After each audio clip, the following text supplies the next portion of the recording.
Tomorrow night, obviously, you got Packers hosting the Niners.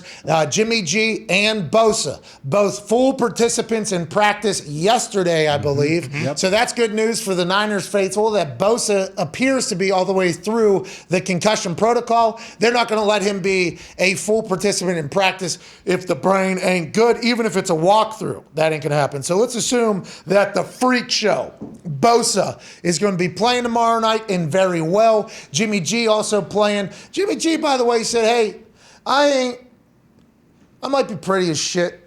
You know, I might be incredibly attractive. Sure. I might do my thing here. But I might miss some games, but the games that I miss, it's because I'm forced to miss them. I'm a tough son of a bitch, Jimmy. Mm-hmm. Let's not get this thing twisted. And he's got a beat up thumb and a shoulder going into freezing fucking cold Lambeau. And this is the first game that Jimmy has played under 32 degrees. Yeah. Uh-oh. Hashtag stat that. Aaron Rodgers has some absurd record in cold games, like 17-2, or maybe that might be his. No, that's Tom Brady's record. 17-3, yeah. In the playoffs, and 14-6 or something against the spread. 37-11. Yeah, his last 20 games in the playoffs, he's 17-3. That's Tom Brady. Yes. 14-6 against the spread, and then they won it. They did an entire thing that was like the next closest person is at whatever this is. Yeah. Aaron Rodgers though in games below 32. 31-11-1 against the spread. And Jimmy G's never played in a game under 32 degrees. Correct. Yikes. Something to think about. It's that home field advantage right there. Something to think about. And then the other number that... But Jimmy might be a fucking cold as ice assassin. Yeah. Oh, yeah? What if he actually gets better in the call? Oh, I like this, actually. He's got the same turtleneck on as Aaron. What if he's telling the San Francisco 49ers equipment managers, hey, I need that same, that turtleneck, Aaron. It's really cool. It's like a long john looking son of a bitch. I need that thing, and then I need the long sleeves. And then, you know what? Why not give me the Mac Jones? Mm-hmm. I assume that's what he will be wearing. I don't think so. Everybody saw what Mac looked like. Yeah, he can't do it. He don't care. He's a Brady disciple still. We can't forget Jimmy G had a lot of years under Brady, and that is a Brady thing.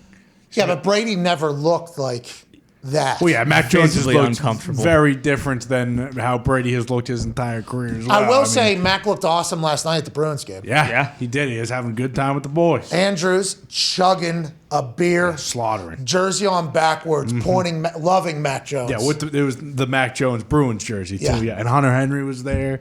It's a nice little night out with the boys. Enjoy the wrap off-season. up the season. Yeah, before you head out to do the off-season work, enjoy it a little bit. I assume the first couple of days after that was a tough pill to swallow. We just got dog walked by our divisional opponent in playoffs. Yeah.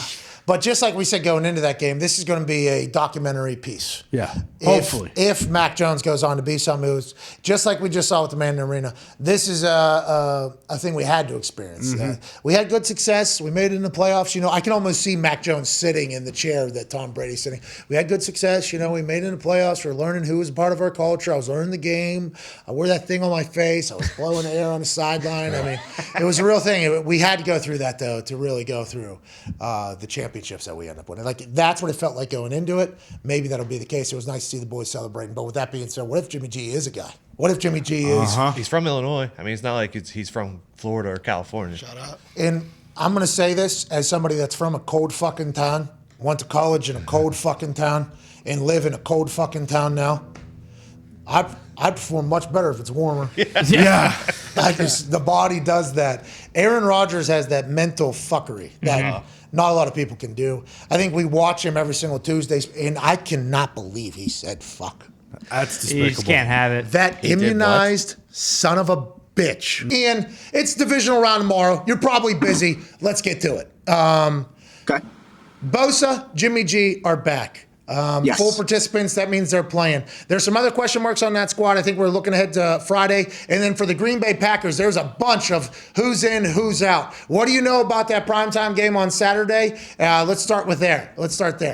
Okay, 49ers. Jimmy G's going to play. Bosa's going to play. Bosa should be officially taken off the injury report today. He was a full participant yesterday, which means all he's waiting on is the independent neurologist.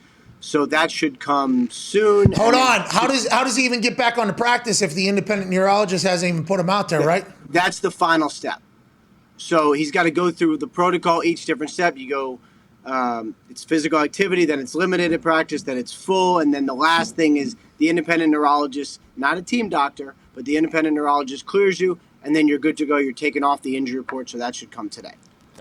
That makes no sense, by the way. That's kind of fishy. Hey, full participant in practice. Hey, we think you're good, and then we'll get a independent on the other side to decide whether or not that was a good decision 24 hours ago. Whatever the case, he's back probably is what we're thinking. Yeah. He's back, and Jimmy G's back too. Going back and looking at the second half of the Jimmy G performance last weekend, the shoulder definitely bothered him. And it was also interesting because Kyle Shanahan was like, I thought he looked fine. He threw it perfectly. And Jimmy G was like, I was definitely affected by these throws. So that's not the same thing. And I don't really know why, but it's just something to watch. And like, I don't know if he's going to numb it or not. But if he does, then I would say second half, you have to wonder, like, how effective is he going to be? There's just a small bit of questions about Jimmy G and what his effectiveness is going to be like. But he's going to play. Fred Warner, low ankle sprain that he re-aggravated. He also is going to play, so it seems like the 49ers are probably pretty close to full strength as they could be. How about the Packers? A lot of question marks over there. They said, I think you said Bakhtiari is questionable, but he played in the last game. He's definitely playing in this one, right? These are just all kind of bullshit statuses? I think Bakhtiari plays, but from what I understand, he basically was like, I don't feel great. I need to see pregame. I need to work out pregame to see if I can go. So that's why he's questionable. That's a big time. He's playing. That's a big deal. Look, I think he's playing There's too, no but way. I would definitely not say for sure because this has been like a battle coming. I mean, it's a major injury. He didn't practice yesterday. Questionable. Like, I think he'll go, but I wouldn't bet my life on it. Like, he's got to work out and feel good and then say that he's going to go. And you do risk your life. You did ski on the Bunny Hill just a few days ago. So. No, I skied on the Big Hill after the Bunny Hill. Hey, congratulations. Those are big steps, obviously. Let's talk about the rest of the Packers. Smith, Alexander, you name it, whoever else is back, who isn't? So they need to officially activate these guys today. Randall Cobb went yesterday, so he was officially taken off IR. He's going to play, which, I mean, I don't know what his stats are going to be, but like there's going to be a third down or a red zone play or something where he is huge and clutch, and I would imagine he's going to make a big play for the Packers at some point. Rodgers just depends on him, and trust is like what it's all about now. I believe Jair Alexander should be able to play. I believe Zadarius Smith should be able to play.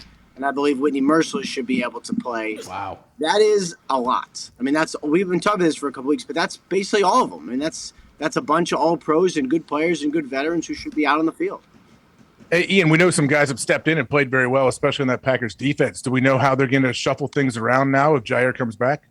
No, and I think that's sort of the big question. Really, like, who goes in the slot? How do they handle it? And I would imagine they mix it up. But, like, I feel like teams don't have any sort of schematic advantage going into the playoffs. Everyone knows everything. This actually could be kind of like we really don't know how the Packers are going to play, which I think would explain why they've kind of kept it under wraps. But I would imagine they'll do some rotating, and I don't think Alexander will be able to play a full slate, but I would expect him to be out.